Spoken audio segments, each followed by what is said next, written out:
Olá, boa tarde, pessoal. Como é que vocês estão? Tudo bem? E aí, boa Boa Boa tarde, tarde. tudo bom? tarde, o Tacílio, o Edson. Olá. Tá aqui. Na área, se derrubar é pênalti. Não, ultimamente não tá nem podendo falar muito, né, Tacílio? Porque tem uns pênaltis que estão sendo marcados que não estão E fáceis, dá hein? uma. Mas aí é o VAR, né? Ei, meu Deus do céu. Não.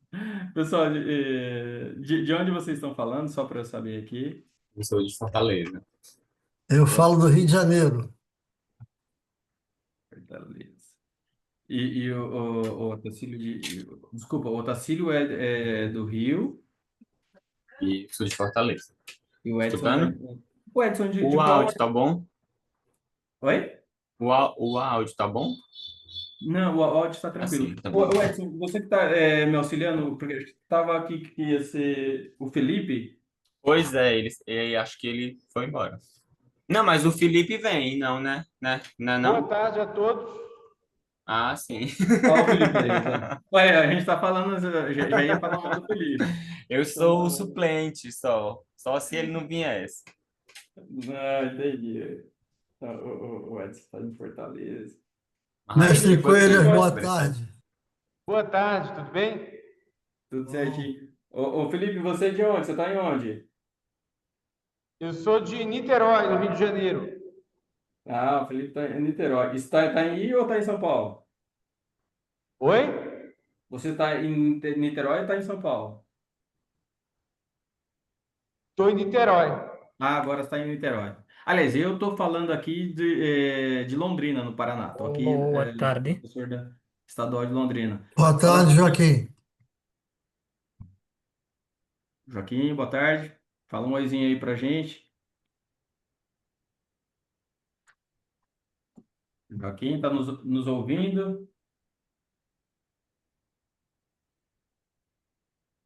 Joaquim ainda. Vamos ver se ele está com algum probleminha técnico ou se ele está conseguindo nos ouvir.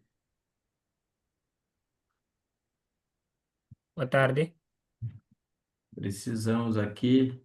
Ele deu boa tarde, Saulo. Boa tarde, boa tarde.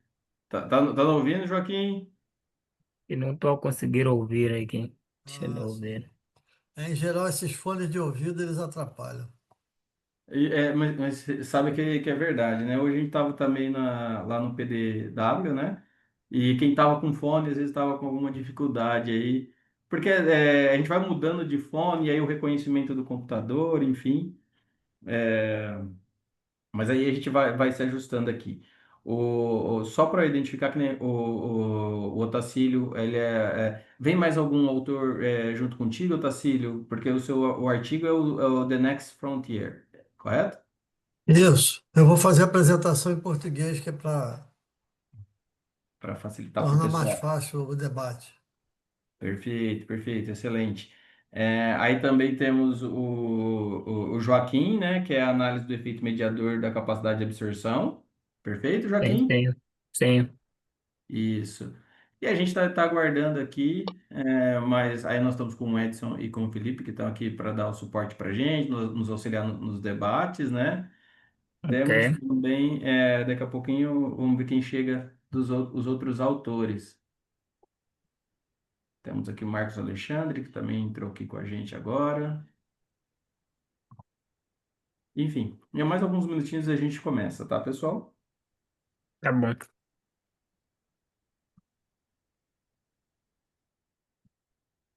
Só para a gente fazer aqui, ó, os devidos registros.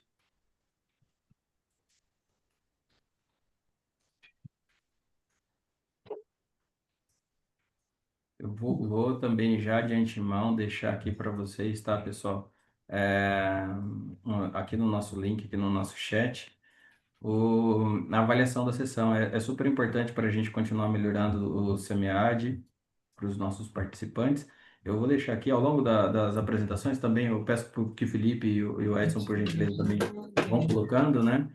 Que ao final a gente faça a avaliação da sessão, porque é a forma de a gente ter um feedback de vocês dentro desse processo, tá bom? A Camila está chegando aqui. Olá, Camila, boa tarde.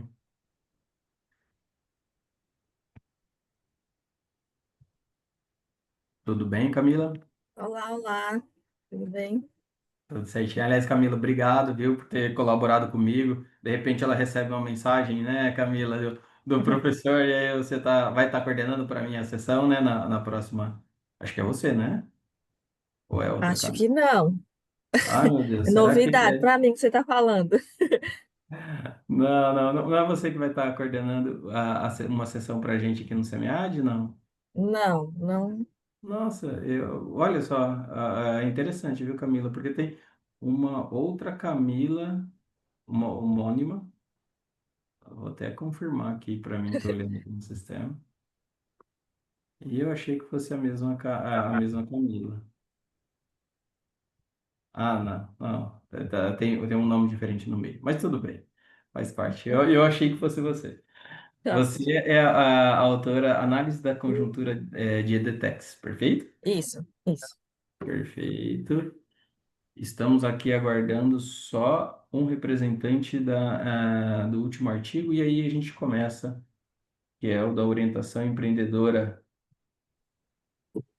Aí nós iniciaremos nossa sessão.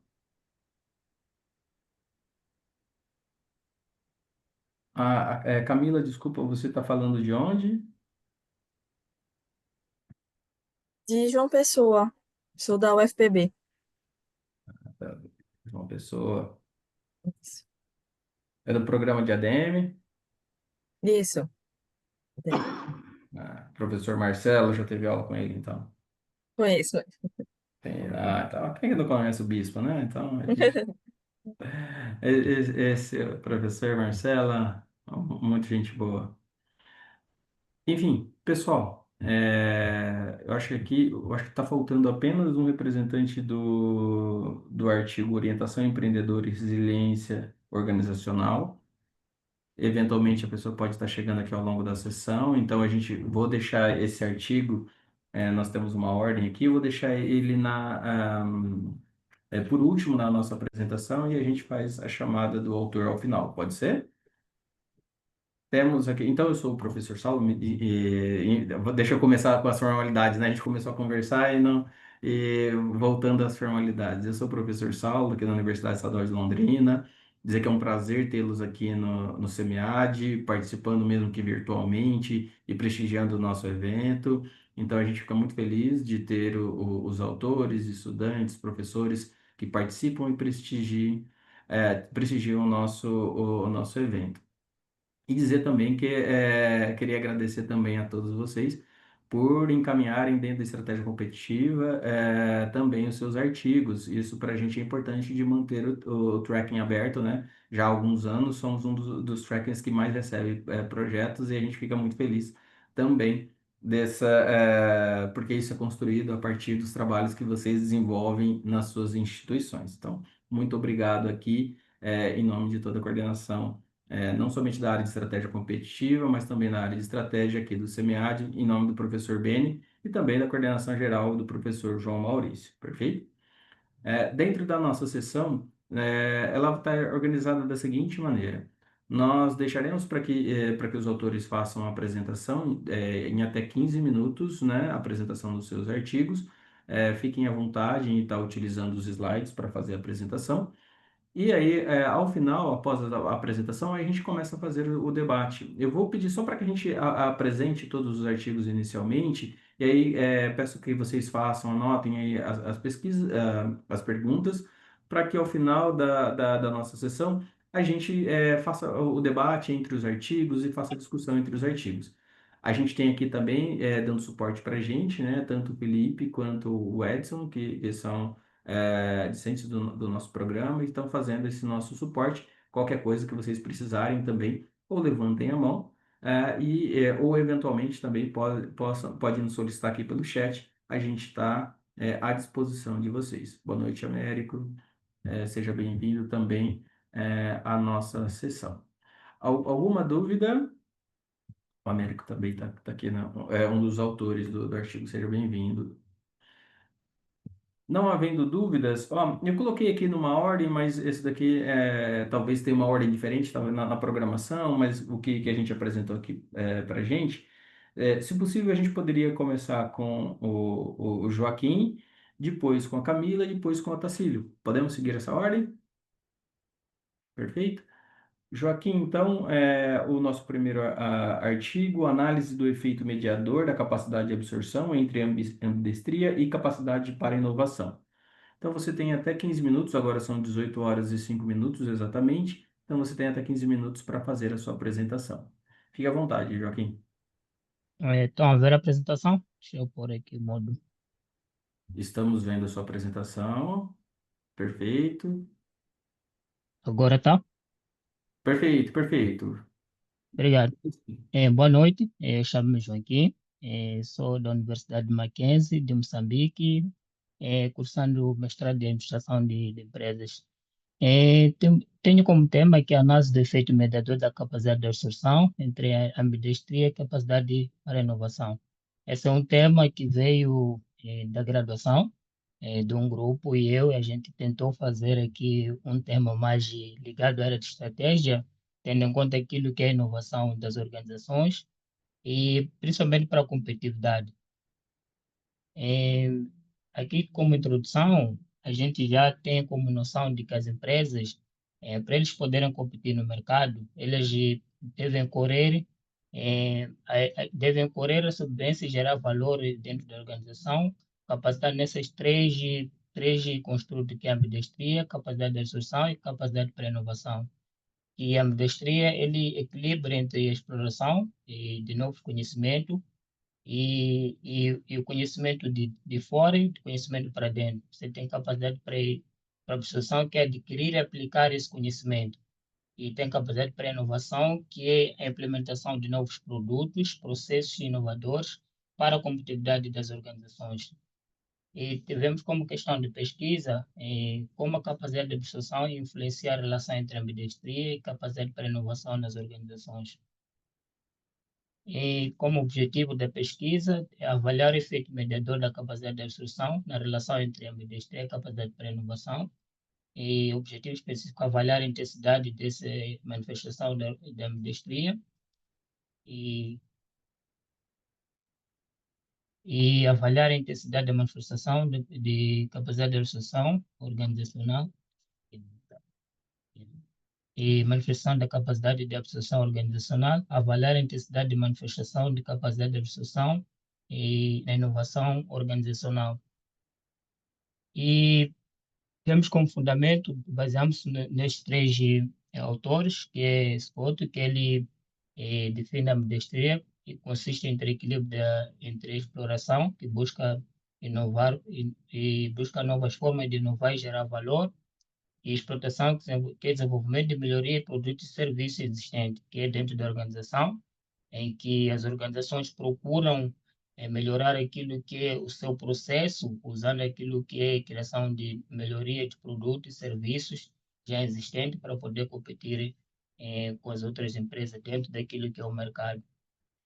Capacidade de absorção, que é AM 2025, ele define que a habilidade da organização é valorizar e assimilar e aplicar novos conhecimentos externos para fins competitivos, e capacidade para inovação, que refere à capacidade de introduzir novos produtos no mercado ou abrir novos mercados, combinando orientação entre estratégica com processo e comportamentos inovadores.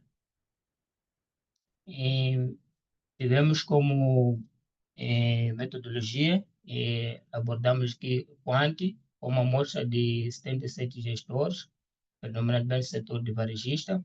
Tivemos coleta de dados, usamos o Google Form e usamos como modelo de análise equação estrutural, que é software chamado PLS 4.0. E tivemos como hipótese, hipótese 1, que é a ambidestria afeta positivamente a capacidade de absorção, e a hipótese 2, que é a ambidestria afeta positivamente a capacidade para inovação, e hipótese 3, capacidade de absorção afeta positivamente a capacidade para inovação, e 4 é que medir as duas capacidades, que é a capacidade de absorção e capacidade para inovação. E tivemos como modelo aqui que é um modelo estrutural que dá a visão daquilo que é a ligação de todos os construtos, e chegamos a uma conclusão que a capacidade para inovação, ela não exerce tanto assim aquilo que é capacidade para inovação, mas tem uma influência mínima ao ponto de 0,15,4, e enquanto que a ambidestria, ela afeta positivamente a capacidade para inovação, dando que ela aborda que 0,70% da inovação ela é gerada pela capacidade para inovação. E aqui é o resultado do que tirou-se do modelo, em que se a ambidestria ela afeta a capacidade para inovação, isso mostra que a habilidade de equilibrar exploração e exportação contribui diretamente para que a organização aprenda, integre e utilize novos conhecimentos. E que, ou seja, quanto maior a ambidestria, maior é a proporção da organização para a sua capacidade para inovação. Isso mostra que, como a ambidestria ele explora os dois lados, que é o lado interno e o lado externo, é que ela proporciona, ela equilibra esse lado de que a proporção das organizações para inovar, ela exige que capacidade para inovação para poderem gerar novos conhecimentos. E aqui na hipótese 4, que capacidade para inovação, ele é explicado do 0,4 em relação positiva, mas não significante. Isso que significa que neste modelo, a capacidade para inovação, a capacidade de gestão não provoca efeito mediador na relação entre a ambidestria e a capacidade para inovação. Mas a ambidestria organizacional provoca um efeito direto, forte, explicando 65,6% da capacidade para inovação, sem necessidade de mediação para a capacidade de absorção. Isso indica que a ambidestria é o fator mais relevante na explicação da inovação, porque ela liga os dois lados, que é o lado interno e o lado externo da organização. E tivemos aqui como conclusão, como é um tema que nós ainda estamos a lutar para tentar trazer o resultado mais robusto, de que os resultados indicam que a ambidestria tem um efeito direto, tanto na capacidade de absorção quanto na capacidade para inovação. Então, o principal achado do estudo é não a confirmação de efeito mediador na capacidade de absorção, mas ela influencia, do ponto de vista mínimo, de empresas inovarem e traçarem novos processos para aquilo que é a competitividade das organizações. A implicação prática sugere que as empresas concentrem mais esforço em ações relacionadas à ambidestria organizacional, equilíbrio entre exploração e exportação, em vez de focar apenas na capacidade de absorção para impulsionar aquilo que é a inovação das empresas. E tivemos aqui como referencial teórico e obrigado pela apresentação. Obrigado, Joaquim, pela apresentação. Já tenho aqui algumas coisinhas aqui. Aliás, eu peço para que também os outros participantes da sessão também anotem aí as suas dúvidas, tá? E Sim, sim, para a gente garantir que todo mundo vai ter o mesmo tempo, tá, Joaquim? Daqui a sim, pouco a sim. gente volta e aí a gente começa a fazer os debates do trabalho. Perfeito? Ok, Obrigado a obrigado, obrigado. todos. Perfeito. O segundo trabalho que vai ser apresentado pela Camila, ele vai estar falando sobre análise da conjuntura de EDTECs no contexto de vantagens competitivas transitórias, estudo de casos múltiplos com Transient Competitive Advanced Model. Por gentileza, Camila, se puder fazer a apresentação para a gente.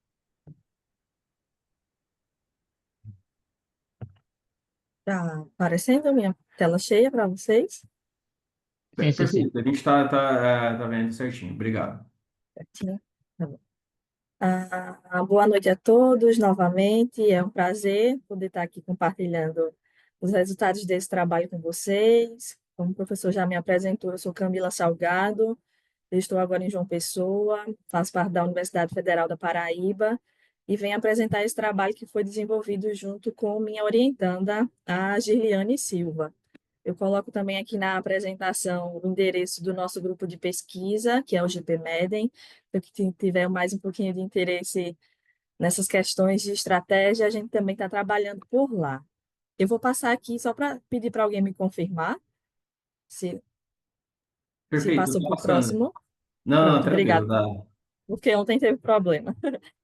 Mas, falando agora em si do trabalho, esse é um trabalho que explora a questão da vantagem competitiva E aí a gente se posiciona no meio dessas discussões de vantagem competitiva, que a gente acredita na vantagem, no conceito de vantagem competitiva transitória. Esse conceito foi trabalhado por McGrath lá em 2013. Ele é visto na literatura como uma quebra de paradigma do que já vinha sido discutido nas questões de vantagem competitiva sustentável, os estudos de RBV, os próprios estudos da capacidade dinâmicas, porque esse conceito vem questionar a natureza estável do conceito de vantagem competitiva, principalmente no que a gente chama de ambientes dinâmicos, ou seja, em ambientes onde as vantagens vêm e vão, onde as pessoas mudam de ideia, mudam o que é vantagem hoje, não pode ser que não seja uma vantagem amanhã. É mais interessante que a gente pense em formas mais flexíveis de lidar com a estratégia e entender a vantagem competitiva mesmo como ondas, que tem início, meio e fim.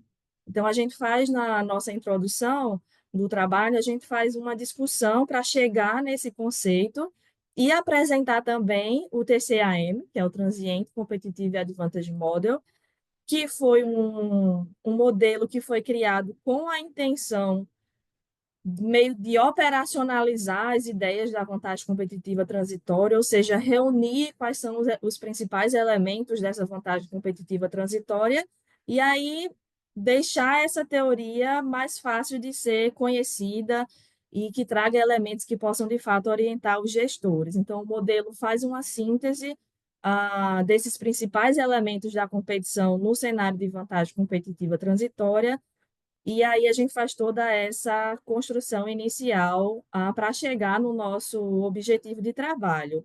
Antes de apresentar o objetivo, eu só queria mostrar para vocês que esse modelo, o TCAM, ele já foi, percebam, ele é um modelo publicado em 2022, então estamos aí nessas fases ainda de aplicações do modelo. O modelo já foi aplicado, ele é direcionado para empresas que fazem parte de ambientes dinâmicos.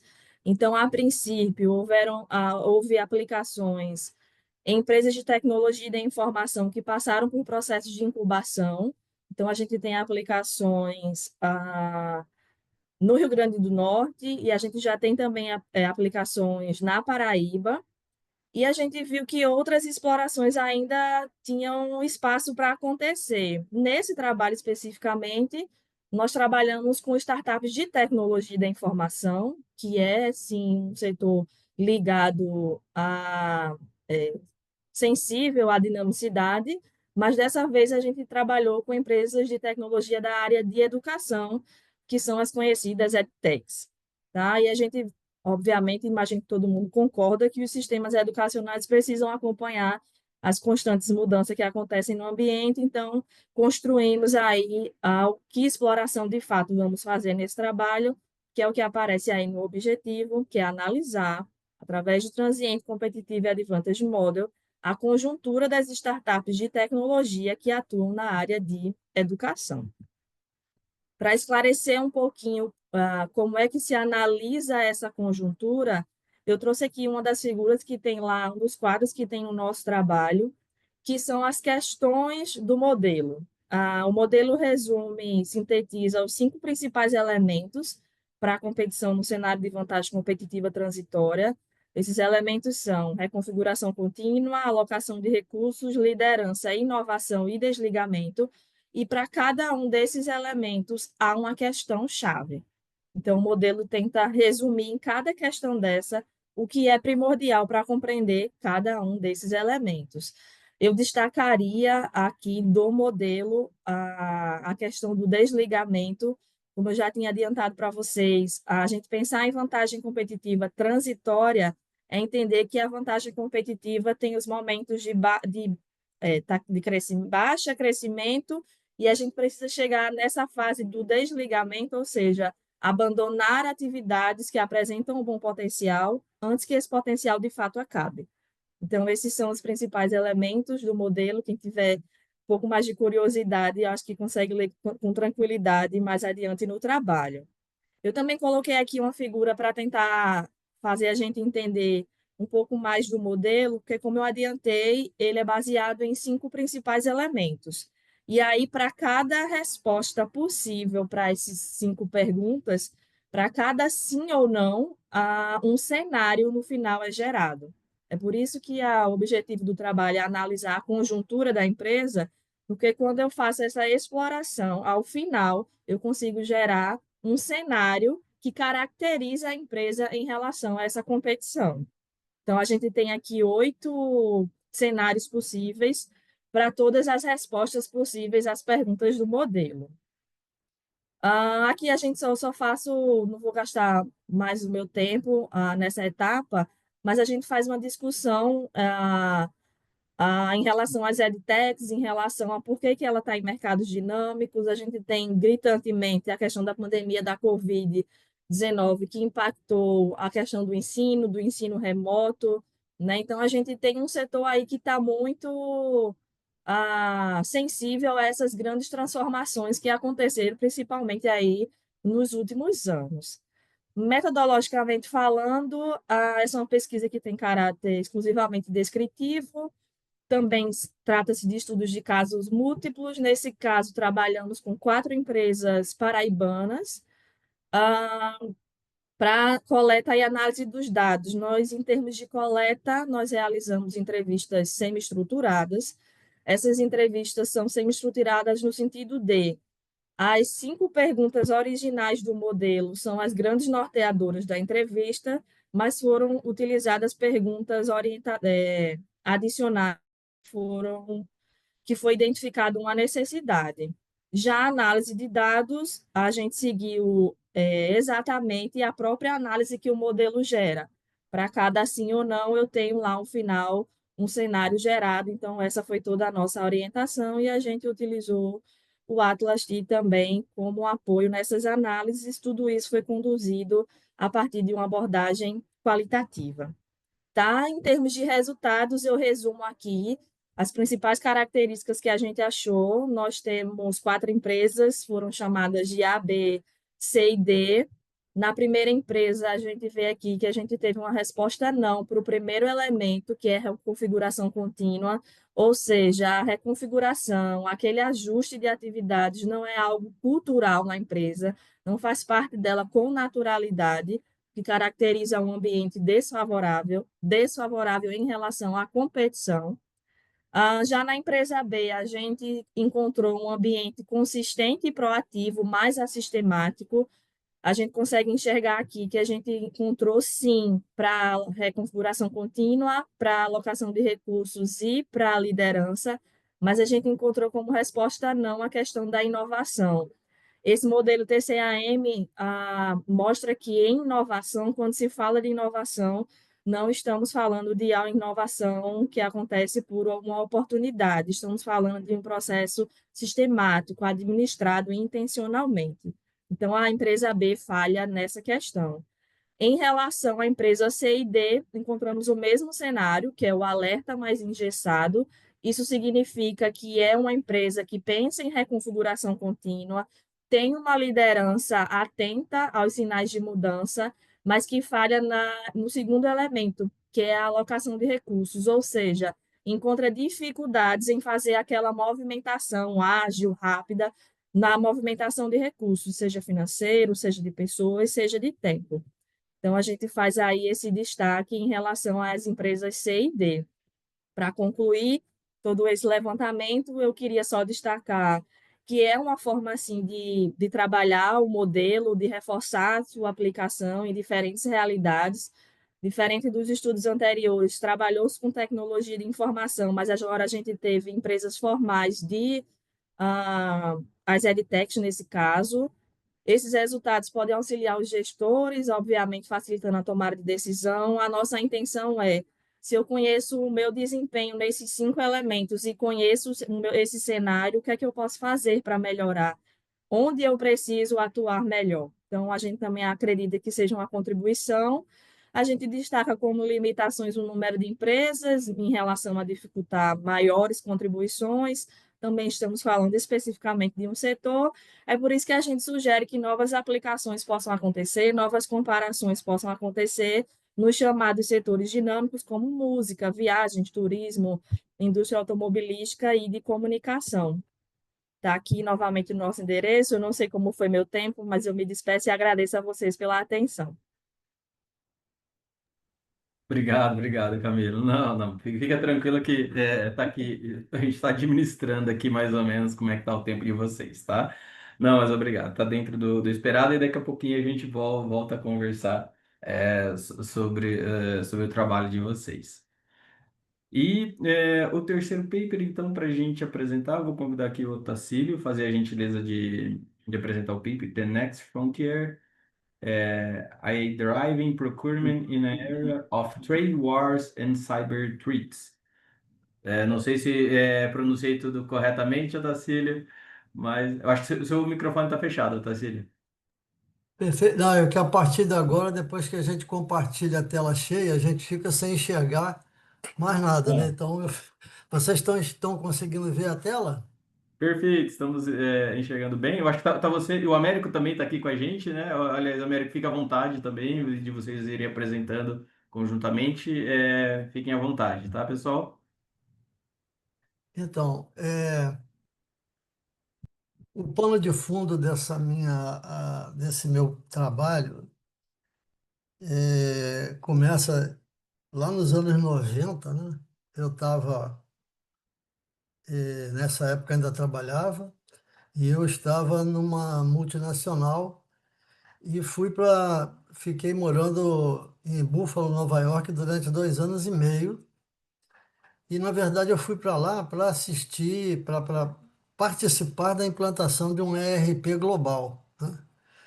E, por coincidência, a área era toda ocupada pelo projeto de ERP e também pelo projeto de sourcing estratégico. Foi meu primeiro contato com a mudança radical, né, do chamado comprador, né, para o analista de compras ou para o gerente de sourcing. Quer dizer, foi uma mudança bastante radical. Então, esse é o meu pano de fundo para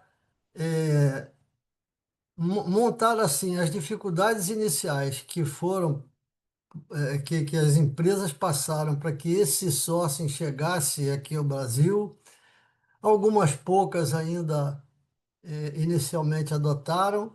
E nos dias atuais, se a gente for fazer realmente uma pesquisa profunda, a gente nota que ainda tem, porque também nos Estados Unidos, eu diria que lá ainda tem uns 30, 20% de empresas que não adotaram o sócio até os dias de hoje. Então, a nossa realidade aqui deve estar bem próxima disso daí.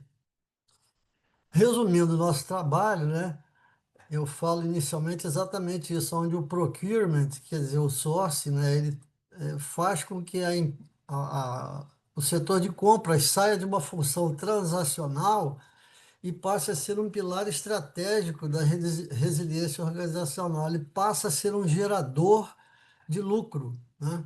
O setor de compras, ao invés de ser apenas um gastador da empresa, ele é enxergado como ele gasta, mas sabe provar como está gastando, né? E aí, nos dias atuais, surge esse novo impulso por meio da inteligência artificial devido a essa capacidade de análise preditiva e a visibilidade em tempo real. No momento em que o procurement global passa por pressões de guerras comerciais e ameaças cibernéticas. O objetivo, então, era abordar essas pressões desse procurement moderno, gerando volatilidade geopolítica e ameaças cibernéticas e investigando o impacto da IA como ferramenta transformadora para prever risco, monitorar tarifas, detectar anomalias em tempo real. A metodologia é uma abordagem mista, com 28 fontes que foram selecionadas, né, para citação e pesquisa de campo. Como eu sou professor também na UF, né, enquanto havia os MBAs, né, eu tinha um repositório de mais de 500 alunos, né? E aí eu me utilizava deles enquanto esses alunos estavam ativos, né? Então esse grupo de alunos ele é sempre procurado por mim nas minhas pesquisas de campo, porque são profissionais que eu sei onde trabalham, conheço eles em sala de aula, então o comprometimento, vamos dizer assim, da pesquisa fica menor, né? Evita enviesar com coisas que, de repente, possam trazer prejuízo à pesquisa. Então, nossa questão central é como as organizações podem alavancar o procurement impulsionado pela inteligência artificial. E nós vamos ver que nos nossos achados a gente encontra a IA como resposta estratégica, uma adoção limitada na prática e alguns gaps entre urgência e implantação. Passei direito? Não. Referencial teórico 1. Ixi, ganhou vida própria minha apresentação aqui.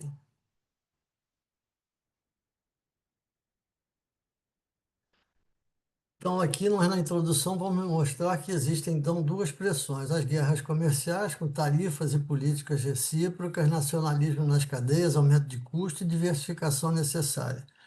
E a pressão 2, ameaças cibernéticas com ataques sofisticados, vulnerabilidades de terceiros, violação de dados e riscos de IP. Uma grande oportunidade para se usar IA, né? E apesar do potencial, a adoção dela permanece limitada e a implantação muitas vezes não é sistemática para abordar duplas pressões.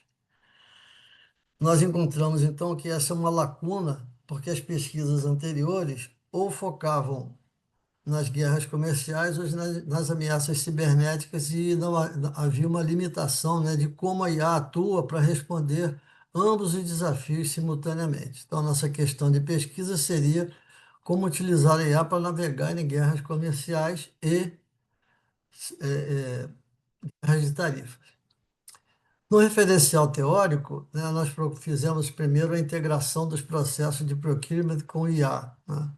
A inteligência artificial aumentando a gestão de riscos ao substituir abordagens reativas por estratégias que fazem a predição e são proativas, ampliando então essa visibilidade em tempo real, otimizando a análise de gastos, seleção de fornecedores e gestão contratual, que são as etapas do sourcing, né? E aí, uma das três etapas do sourcing, não estão todas mencionadas aí. E é essencial para a detecção de anomalias em padrões de transação, prevenção de fraude e avaliação dinâmica de risco de fornecedor. Então, a transformação digital promove a visibilidade em tempo real, uma análise preditiva, uma decisão dinâmica, supera ineficiências e sua aplicação prática otimiza a gestão de suprimentos, a gestão de inventários, de fornecedores e de contratos. O benefício é que 80% das empresas que adotaram conseguem ver esse benefício e 75% delas estão satisfeitas com o uso da inteligência artificial, porque promove maior transparência e eficiência operacional. Então, a IA mais blockchain fazem um framework para eficiência, transparência e resiliência. Compõem, né? Aí a gente, no referencial teórico, buscou algumas referências de guerras comerciais e ameaças cibernéticas. As tarifas, de alguma forma, influenciam os custos, exigindo uma otimização rápida e renegociação de contratos. Criam rupturas comparáveis a choques de pandemia. A complexidade regulatória exige navegação constante por regras de origem e controle de exportação. Este do autor Harrington, 2025. Badan e Ribeiro falam das guerras comerciais, colocando que há uma coerção geopolítica e as tensões existentes entre as grandes economias acabam promovendo uma volatilidade global. E a IA promovendo o monitoramento em tempo real é uma solução para que possam gerar, né, tomadas de decisões mais rápidas. As ameaças cibernéticas são ataques crescentes que promovem vulnerabilidades em terceiras e interrupções operacionais. E a IA promove uma detecção e proteção com relação a isso. Na nossa metodologia, né, eu gosto muito, eu falo aqui que eu uso Scopus Web of Science Research Rabbit. Na verdade, eu começo todas as minhas pesquisas de metodologia, eu normalmente uso o Parsifal, para que eu possa, a partir do Parsifal, fazendo o planejamento e chegando às palavras-chave, na hora que eu consigo descobrir quais são, aí eu passo a executar, através das strings, a pesquisa em Scopus e Web of Science. E vou no ResearchRabbit para ter uma terceira fonte, né? Nós utilizamos revisores, né, de todo o trabalho, né? E desses revisores, em função do uso do coeficiente de correlação entre a classe, né?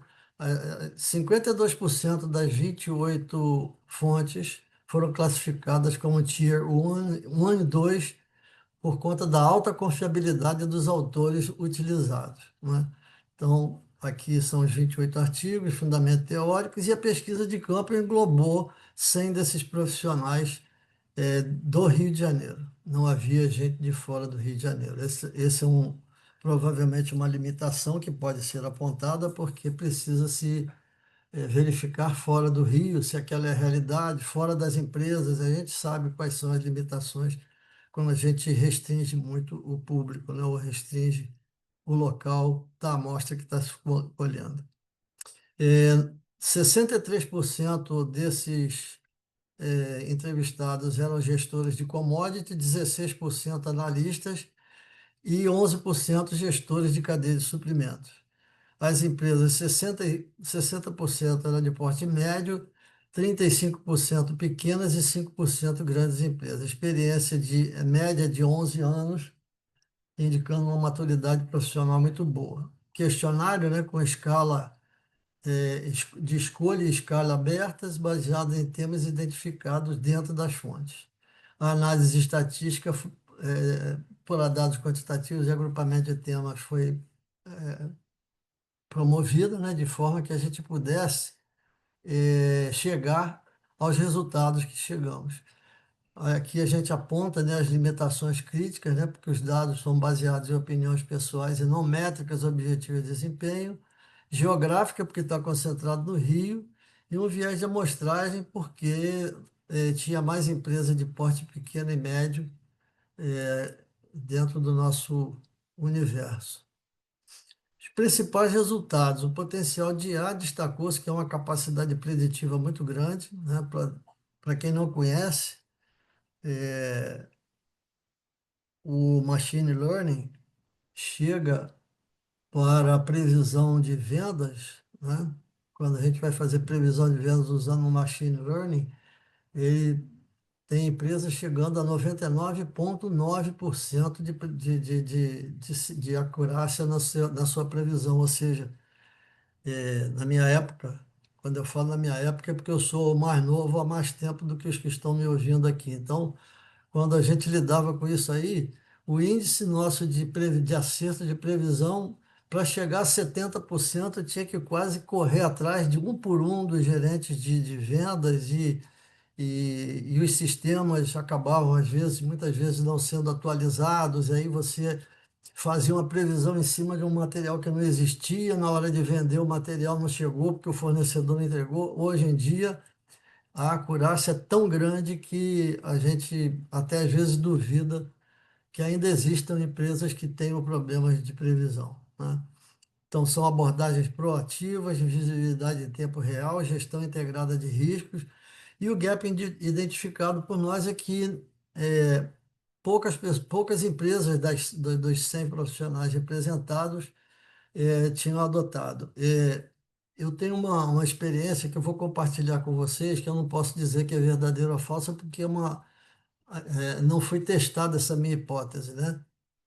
Mas ao longo da minha carreira profissional, uma coisa que eu vi foi o seguinte: quando as empresas brasileiras se destacavam numa determinada coisa, numa determinada inovação, ou num determinado software, ou numa determinada aplicação que estava recentemente implementada, é porque essa empresa tinha ligações com multinacionais. Ela tinha capital para investir. E ainda aí existiam problemas, porque dependendo da multinacional, por exemplo, eu sei de algumas multinacionais em que, na Europa, em que o europeu não permite que a empresa brasileira mexa no pacote não é nem para alterar o pacote, é para utilizar determinadas funções do pacote que trariam a nível Brasil, a nível do local onde a empresa está operando, trariam um benefício muito grande.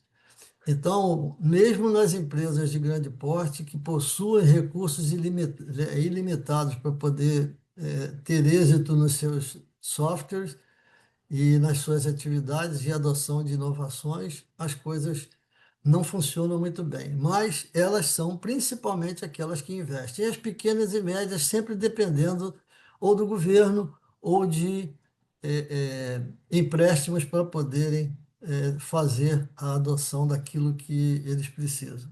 Então, a resposta que a gente recebeu no resultado, né, é que a inteligência artificial torna-se um pilar essencial para a resiliência e vantagem competitiva. Nós vimos aqui, né, nesse gráfico, a porcentagem de empresas que já adotaram, quantas têm a conscientização, quantas têm a implantação completa e quantas estão apenas ainda na integração estratégica. Então, a gente vê que a maior parte das empresas estão na fase de conscientização, talvez investindo no treinamento dos profissionais, para fazer com que eles entendam melhor a IA e as suas aplicações, né? Então, a necessidade, né, de superação de barreiras, infraestrutura limitada, falta de expertise e resistência organizacional. Portanto, a necessidade de uma harmonização global dentro das nossas organizações.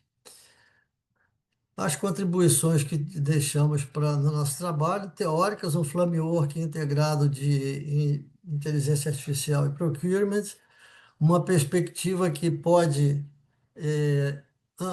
abordar tanto a geopolítica como as guerras cibernéticas, a evidência de gaps, implicações práticas, né? Deixamos um roadmap para a adoção da inteligência artificial, identificamos as barreiras e alguns insights para os decisores. Direções futuras, estudos longitudinais, análise comparativa de setores, impacto regulatório e o ROI de investimentos para IA. E aqui a nossa biografia, aqui encerramos. Espero que não tenha passado muito aí. Perfeito, perfeito. Obrigado, Tacílio, aí também pela apresentação. Não sei se algum outro autor gostaria de fazer algum complemento na apresentação. Tranquilo? Acho que é o Américo que está aqui junto contigo, né? Não, não, sim, estou, mas já está suficiente. Pode ser que depois na última fase eu faça alguns comentários, mas Uhum. não agora, nesse momento não há necessidade. Perfeito, perfeito. Sem o Américo, esse trabalho não teria andado. Né? Eu só preparo, eu colo o papel, faço o balão e boto a bucha. Quem taca fogo é ele. A culpa é do Américo. Não, tá tranquilo, tá tranquilo. Não, perfeito. Obrigado, então, gente. Deixa eu só verificar. A Amanda, do trabalho Orientação Empreendedora e Resiliência Organizacional, ela está por aqui na sala?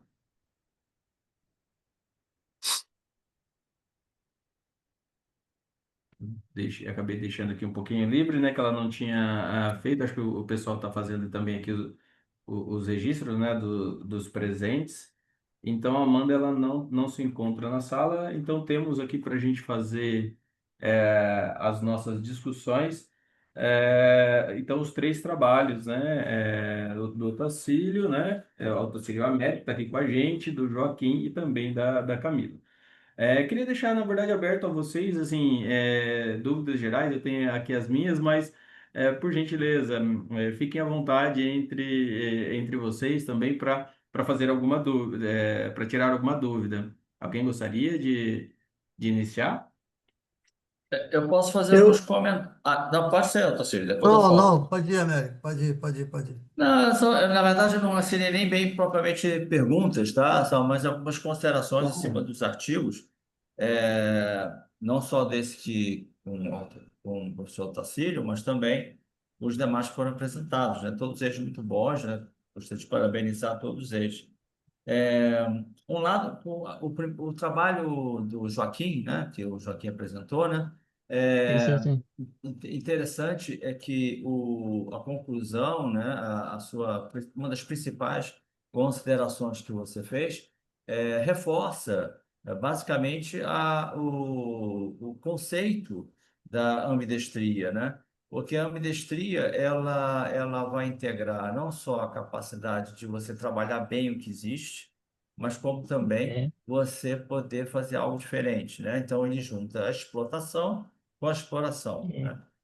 Tive a é, oportunidade de participar um pouco sobre isso em empresa também, sobre esse conceito de ambidestria, e dentro da área de óleo e gás. E a área de óleo e gás é particularmente interessante porque a analogia é direta, porque em óleo e sim, gás você tem tanto a explotação quanto a exploração. Você vai explorar o sim, petróleo e você vai explotar também. Então, você vai sim, aproveitar as reservas existentes. E parece assim, o seu estudo quantitativo, ele acaba sendo, ele confirma justamente essa relação. Então, ao mesmo tempo que a capacidade de inovação e a capacidade de absorção, que é basicamente essa explotação também, né? sim, Elas em si não têm grande ligação, porque elas têm uma certa independência. O que vai fazer o meio de campo nisso é justamente a ambidestria. E você conseguiu comprovar no estudo, ou seja, a ambidestria, ele leva tanto esse reforço na capacidade de inovação, como você viu, como também na capacidade de absorção. Ele consegue trabalhar bem nos dois lados, né? sim, Por isso o conceito de ambidestria, né? Quando ele foi criado, agora me foge o nome do autor, mas quando ele foi criado, o nome foi muito feliz, justamente porque congrega essas duas grandes habilidades, né? Então, isso é um aspecto interessante para você depois até, em futuros estudos, poder trabalhar mais, talvez em outros A campos, né? Joana Dark está informando aí que parece que foi o Mart Duncan. Marsh Duncan, ok. sim.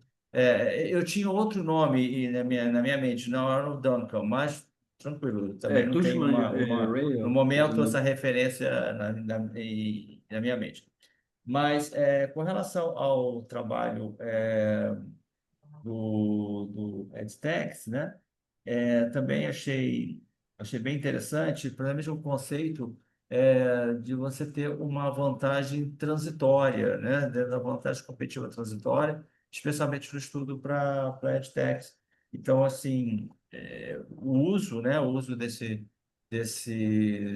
conceito, em termos qualitativos, pode gerar, né? Que é justamente, né? Dentro do texto, acho que dentro da apresentação foi falado no VUCA, né? Ou até em outros modelos derivados do VUCA, em outros conceitos, né? Conceituações derivadas do VUCA, é justamente você trabalhar não num conceito tradicional de vantagem competitiva, seja baseado em recursos, né? Seja dentro da ótica porteriana, dentro da ótica de posicionamento, mas também você poder fazer essa integração de uma forma que isso vai variar muito, né? É quase como você falando fazer um paralelo com o jogo de futebol. Cada vez mais o jogo de futebol ele é transitório, ou seja, ele pode ter uma vantagem em determinado momento, mas um pequeno erro pode levar a uma virada de jogo, até uma goleada, né, do time adversário. Então essa vantagem competitiva hoje é muito efêmera, né? Então um estudo que descreve essa capacidade transiente, transitória é bem, bem interessante, né? E com relação ao trabalho, né, que junto com o Sr. Tacílio, é uma ideia também de que quando foi apresentado nesses conceitos de estágio de adoção, né, ela pode até sugerir, estava pensando nisso um pouco agora, né, assim, de pensar em esse estudo ser derivado até para uma conexão com o conceito de maturidade, né?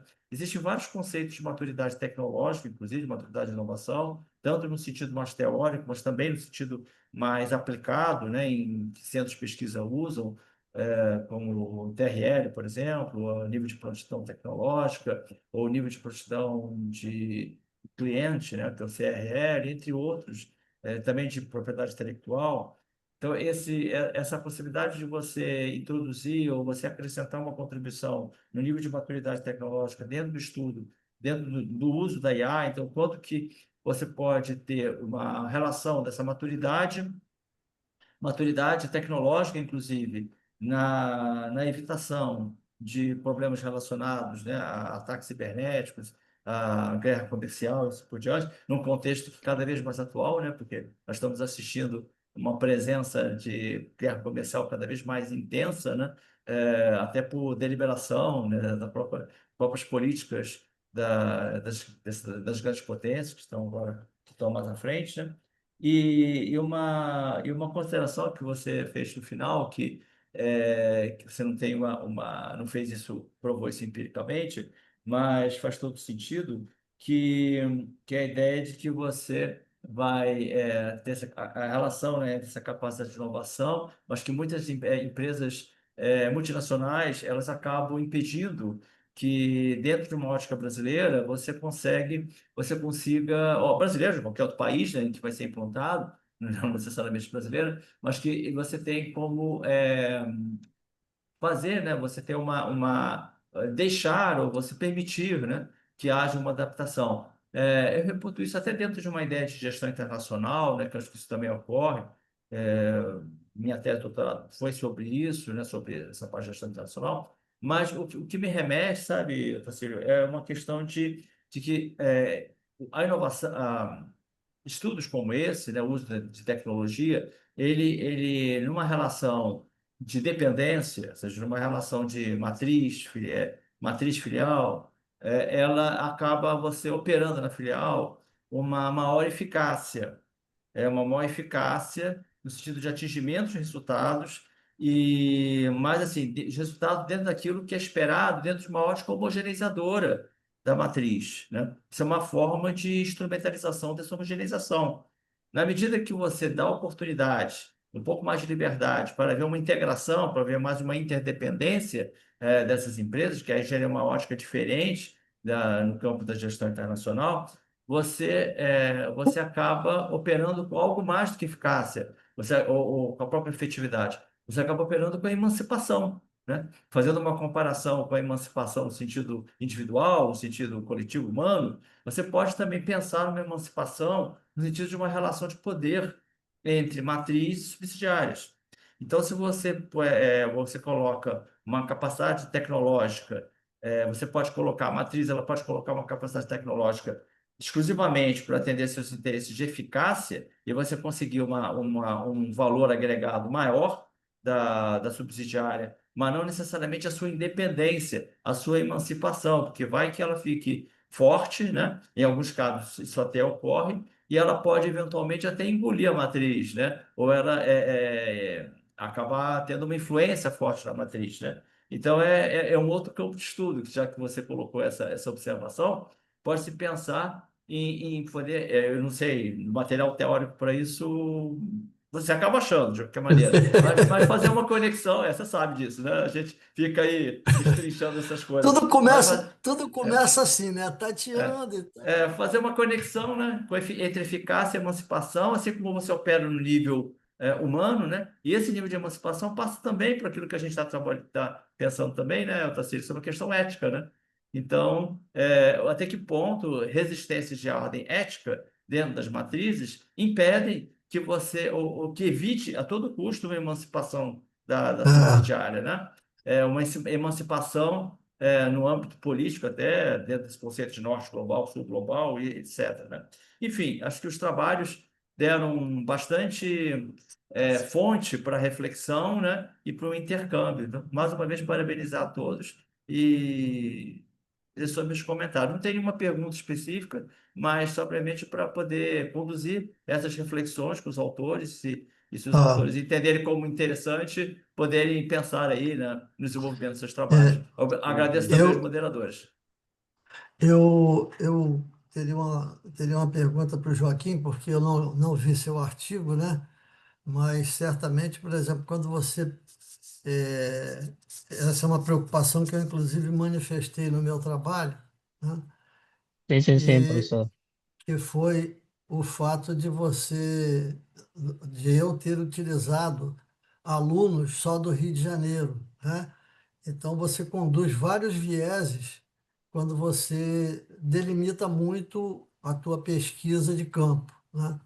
Então, no caso, quando você usou 77 gestores de varejo, né?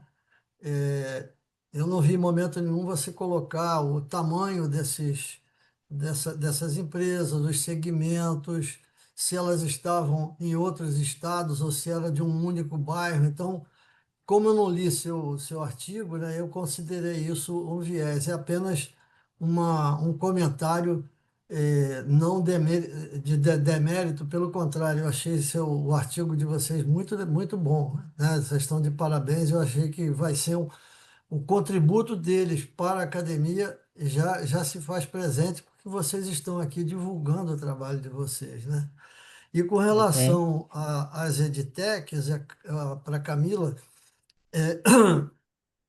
se eu entendi bem, Camila, existe a Base Nacional Comum Curricular, né? E essas empresas, ou essa proposta da utilização, né, desse TECAM, né, ele ocorre sob a Base Nacional Curricular, né? Então, quer dizer, a mim me parece que é um espaço que as empresas têm para se movimentar, montando ou jogo de negócios, ou, enfim, tentando fazer uma forma do conhecimento chegar aos alunos, né? Ou chegar àqueles que é necessário, né? Para que chegue a eles de uma forma mais suave. Então, por isso é que vocês compararam, né, essa estratégia dentro de ambientes dinâmicos, usar o modelo anterior versus o TECAM faria com que o uso do TECAM dinamizasse ou fizesse com que vocês tivessem resultados diferenciados. Mas mesmo assim, é a impressão que eu tenho, me parece um local com um espaço bem delimitado, né, para essas empresas agirem. Não sei se eu interpretei certo ou errado. Não, perfeito. Obrigado, Tacílio. Eu vou aqui agora passar a palavra para o Joaquim, fazer os comentários aí de vocês. Obrigado também, Américo, aí, pelas observações dos artigos. Eu acho que é assim que a gente vai, na verdade, tendo importantes ideias sobre até o desenvolvimento de novos trabalhos. Então, muito obrigado. E já passo para você, tá, Marcos? Estou vendo que você está com a mão aqui levantada. Não esqueci de você, não. Então, só vou abrir para o Joaquim comentar o que o Tacílio aqui a observação feita pelo Otacílio e também depois a Camila, se ela puder fazer a gentileza também de fazer um comentário. Por gentileza, Joaquim. Hum, muito obrigado pelas observações aí do professor Otacílio. Eu acho que esse é um dos momentos em que a gente procura aprender com as opiniões que são dadas aqui. E agradeço bastante ao professor, porque esse é um tema que eu, como é um mundo novo para mim de pesquisa, estou a aprender muito, porque esse é um tema do professor Silvio, né? Ele é que fala muito sobre a questão da ambidestria, capacidade para inovação. Então, a gente teve um contato e entramos. Eh, Falar sobre a amostra, eu acho que, como o tema a gente buscou na graduação, o tema ainda não está muito abrangente. Eu tive essa ousadia de falar com o professor para tentar publicar, né? Quem sabe lá para frente a gente vai tentar ver como é que a gente faz para ter uma abrangência maior sobre aquilo que é abranger mais empresas, porque é um tema bastante complexo, mas bem atrevido em termos de conhecimento para a contribuição das empresas. Mas agradeço aí ao professor para tentar dar adiante e ver se a gente publica o trabalho. Tá bom. Não, perfeito. Obrigado, Joaquim. Camila, Obrigado. por gentileza, gostaria de fazer comentário às observações que o Tassilo fez e também o Américo. Sim, em relação à questão da vantagem transitória, é realmente essa compreensão, né, da gente.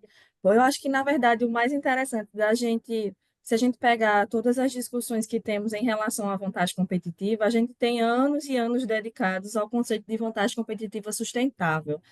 E eu acho que a grande jogada, a diferença para o conceito de vantagem competitiva transitória, que inclusive já foi confundido com o conceito de vantagem temporária, mas não é a mesma coisa, é que no transitório a gente tem um esforço intencional a gente enxerga a onda da vantagem e passa para a próxima antes que essa vantagem se esgote, que seu potencial se acabe.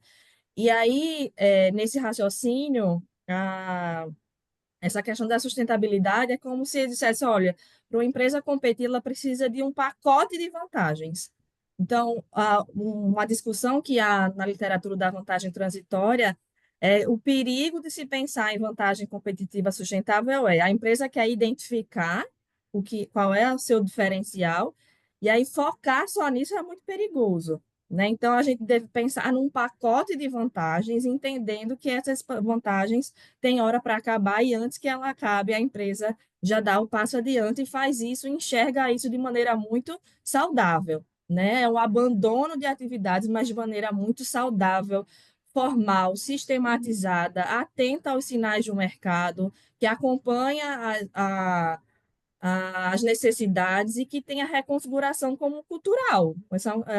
A mudança é natural, deve ser enxergada como natural, e aí a empresa vai acompanhando. E em relação ao que o professor Otacílio falou, perfeito, a compreensão é exatamente essa, né? Essas edtechs, elas trabalham, têm a base nacional curricular como base, né, para toda essa orientação, e aí o que é que elas podem fazer para, por exemplo, a maioria tem a descrição lá no trabalho, né? A maioria trazem gamificações para jovens de 6 a 14 anos, ou para a empresa trabalhar com seus recursos humanos, ou para diretamente para avaliações. Cada um tem um foco, né? Trabalha com um foco, mas aí o que fazer com base na base nacional curricular e como a tecnologia pode acompanhar mudanças que o ambiente está pedindo, né? As pessoas, os alunos, os docentes, as ferramentas que estão surgindo e como fazer isso acompanhar na mesma velocidade, né, da mudança. Realmente a compreensão do professor Tarcísio foi perfeita. Eu agradeço pelos comentários. Perfeito. Obrigado, Camila. Obrigado. Vou abrir aqui a palavra para o Marcos, né? Ele está ali com a mão levantada. Por gentileza, Marcos. Oi, Saulo, boa noite a todos. Tá conseguindo me ouvir bem? Sim, sim, ouvimos bem você. É, perfeito. Primeiro, eu queria parabenizar todos os trabalhos. Eu estou no eu acho que é a segunda participação do SEMEAD, eu já estou vindo de uma apresentação agora há pouco, 16h30, estava na sessão de apresentação. Ontem estava no Sapiens, então estou procurando muitos temas parecidos com o da minha tese. E aí, feito o parabéns para todos, eu queria fazer um comentário específico para o Joaquim. Primeiro, parabenizar um aluno de graduação em um evento científico, eu acho que isso já é um mérito suficiente. Eu só queria, Joaquim, o meu tema de tese é ambidestria, por isso que eu resolvi falar alguma coisa, né? Eu pesquiso ambidestria especificamente em pequenas empresas, e daí eu queria te dar uma sugestão para Ok, para melhorar o trabalho e seguir para a publicação. ok, Primeiro, é levar a validação do modelo de mensuração, que você faz no finalzinho já, depois do teste de hipóteses, leva isso para antes do teste de hipóteses. Porque qual é a ideia que dá? Eu vi o teu trabalho, vi que tu não falou do modelo de mensuração na apresentação. Daí eu fui atrás dele para pegar ele ok, inteiro. E vi que ok, valida as hipóteses e depois vem o modelo de mensuração e ele tem problemas de validade discriminante.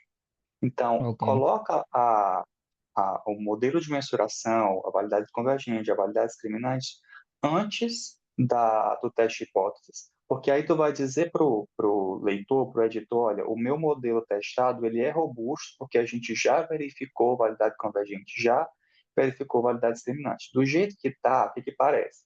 Tu confirma as hipóteses, aí a gente chega para ver a validade discriminante, vê que tem um problema na validade discriminante entre capacidade de inovação e ambidestria, a gente pensa assim, mas talvez esse resultado aqui seja influenciado pelo problema, especialmente da validade discriminante. Então, leva ele para ok, frente, robustece melhor a justificativa de por que está mantendo os construtos, embora tenha problemas de validade discriminante.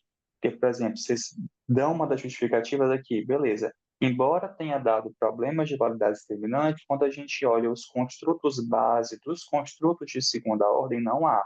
Mas, na verdade, há. a tua tabela de cargas cruzadas já me indicava isso. Quando eu fui olhar Ok, o critério de Fornell-Lark, que também tem um problema ali entre um dos dois elementos de ambidestria e capacidade de inovação. O próprio HTMT entre esses dois itens de capacidade de inovação está muito alto. Então, assim, robustece a justificativa, porque como já é um modelo simples, que só tem três relações, não dá para tu construto. tirar a capacidade de inovação dele, né? Ele ficaria com Sim, basicamente uma regressão. Só robustece melhor com base na literatura porque está mantendo. E eu acho que tá tu bom. resolve isso excluindo alguns indicadores de explotação e exploração. Tem dois indicadores lá que tem cargas cruzadas altas. Se tu excluir, talvez resolva o problema de discriminante. Mas, no Tá bom. geral, gostei muito, assim para aluno de graduação nesse nível, está muito bom. Só toma cuidado com isso, que eu acho que tu aumenta as tuas chances de uma publicação, tá? Aí por que que eu Ok. falo isso? Porque os três conceitos, capacidade de inovação, capacidade de absorção e ambidestria, quando eu vi os três na tua introdução, eu já pensei, existe uma carga semântica muito próxima desses três elementos. Entre. Tanto que Sim. tu, inclusive, diz nas justificativas, olha, talvez a correlação entre ambidestria e capacidade de inovação seja alta porque as frases são muito parecidas. Então, e talvez de fato seja isso, está medindo a mesma coisa duas vezes. Mas como o teu modelo já tem só três variáveis, tu precisa robustecer o motivo de manter aquele construto, mesmo que a validade discriminante tenha alguns problemas. E reforço, acho que tu resolve excluindo duas ou três variáveis, dois ou três indicadores do modelo, Ok, tá bem? ok. Muito obrigado, Marcos. Eu acho que essa é a parte rica, né, de participar nesses congressos, nessas organizações, que é para a gente ter esse subsídio e tentar desenvolver o trabalho. E anotei aqui, realmente o trabalho necessita disso para ter melhoria e poder se publicar. A gente vai tentar observar e tentar dar uma melhoria aí. É, muito obrigado mesmo. Não, Ô, perfeito. Saulo, Olha, deixa eu só. deixa eu falar, Saulo. Eu tentei, Uhum.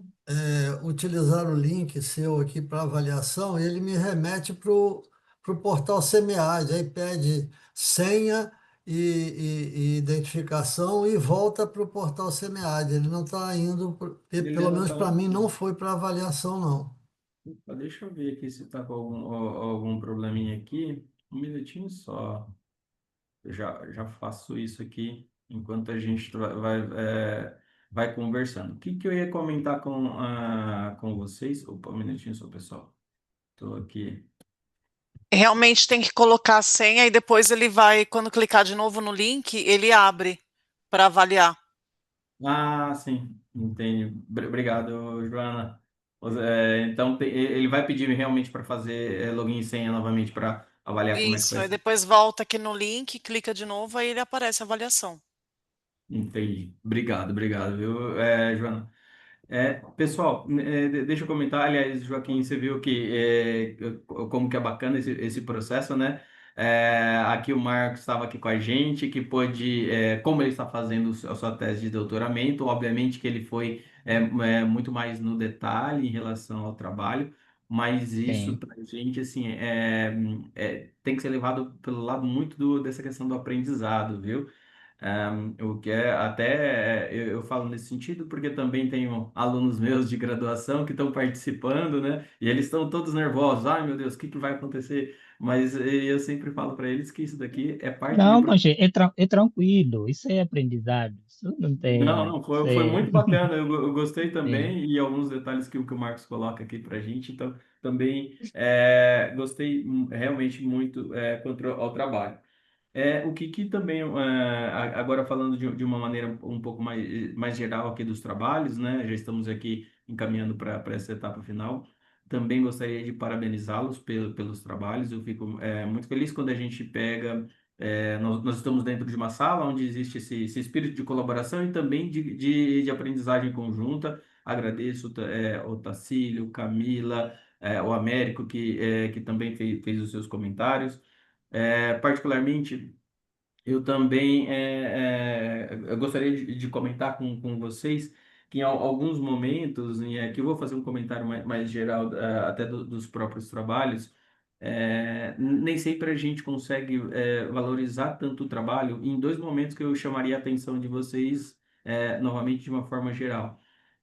No primeiro, nesse processo de identificação dessa lacuna prática, ou seja, do cotidiano, isso daqui está muito bem posicionado nos trabalhos, mas também a nossa lacuna teórica, ou seja, em qual elemento eventualmente o nosso trabalho ele vem contribuir para o crescimento, para o desenvolvimento dos aspectos teóricos relacionados à teoria que nós estamos utilizando dentro desses nossos artigos, tá certo? Isso eu acho que é um aspecto assim que a gente tem que valorizar e essas possíveis contribuições a partir dessa lacuna muito bem identificada e posicionada, que não é um trabalho tão fácil assim, de fazer, elas também têm que ser ao final, quando a gente coloca os nossos achados e também as contribuições da pesquisa, é aquilo que vai chamar ou vai brilhar os olhos dos nossos editores.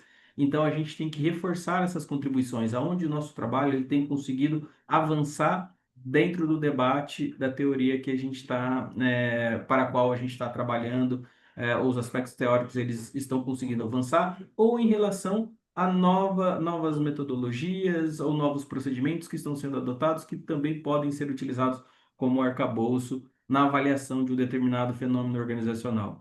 Eu falo porque muitas vezes aqui, na verdade, nós temos trabalhos muito interessantes sobre temáticas interessantes e nem sempre a gente dá o devido valor aos aspectos que foram conduzidos, né? Até ia comentar, infelizmente a Camila também teve que sair ali em algum momento, mas depois eu passo uma mensagem para ela. Quando às vezes a gente coloca como um aspecto limitador, um pequeno número, né? Como ela falou assim, ah, não, é uma limitante que fiz apenas com 4 empresas, mas não precisamente, no caso dela, ela não estava trabalhando numa perspectiva mais quantitativa, ter 4 casos acaba sendo um fator limitante, desde que e a pesquisa que ela faz, tive a oportunidade também de ler todos os trabalhos, ela faz uma pesquisa muito bem detalhada, trazendo as evidências empíricas e trazendo eles para fazer o debate teórico. Então, ou seja, a pesquisa ela foi muito bem conduzida, então, nesse sentido, ela não tem por que colocar como um fator limitante apenas por ter trabalhado com 4 casos.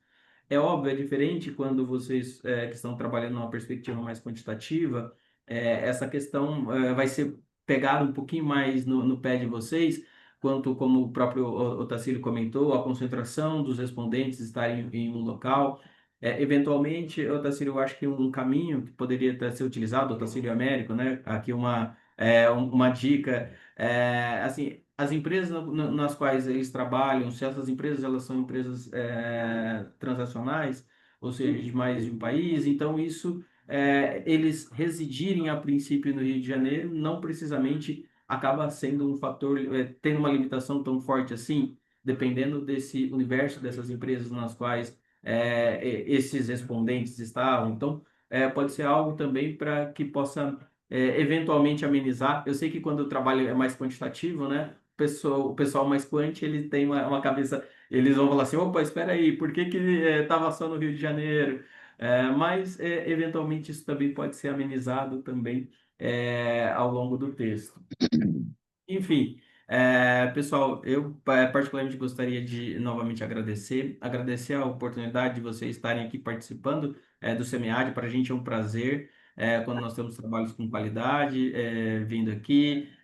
Professores e profissionais em diferentes contextos, que desde no caso quem está iniciando, quem já está mais tempo, como disse o Otacílio, o mais jovem da sala, né?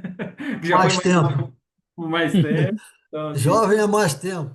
a joga mais boa, boa. Então, assim, dizer que foi um prazer. Não sei se eu deixo aberto agora para que vocês possam fazer os comentários finais da nossa sessão, por gentileza. Eu agradeço o fato de o trabalho ter sido contemplado, né, para estar aqui divulgando o nosso trabalho lá da Universidade Federal Fluminense, que eu acho que é muito importante, né? E dizer que essa apresentação que eu fiz já foi com base numa versão que eu gerei com os comentários dos revisores do SEMEAD. Legal. né? Então, em cima dos comentários, eu gerei um novo artigo, né, e uma nova apresentação. Depois, se houver oportunidade, eu, inclusive, substituo a versão que está lá por essa. Otacílio, na verdade, não, para esse momento não se faz necessário, tá? Porque a ideia, inclusive, do próprio evento é que a gente, a partir desse nosso debate, essas observações, vocês possam fazer, melhorar os artigos para submissões definitivas, que é quando aí a gente vai estar dentro das revistas e é o que a gente espera ler os trabalhos de vocês já dentro dessas submissões permanentes, que são os journals que a gente indica, né? Vamos verificar também, né? Temos aqui na quinta-feira tem uma premiação. Vários dos trabalhos de vocês podem ser indicados também para o famoso fast tracking. Então, para que a gente possa também, isso pode ser uma opção. E aí, é claro, sendo indicado para uma das revistas que estão parceiras ao nosso evento, você já pode pegar e fazer a submissão a partir dessa nova versão já, com os comentários, com os aprimoramentos eventualmente com as revisões do texto. Perfeito? Perfeito. Gente, Perfeito. então, muito obrigado. Espero que vocês tenham aproveitado a nossa sessão e que também participem das outras atividades do SEMEAD. Vai ser um prazer encontrá-los nas outras salas por aí, tá certo? Um grande abraço e Obrigado, tenham obrigado. todos um Obrigado, excelente Abraço. dia. pessoal. Obrigado. Até Boa uma noite a próxima. todos. Boa Boa noite. noite. Valeu, valeu, pessoal. Até mais. Um abraço. Tchau, tchau.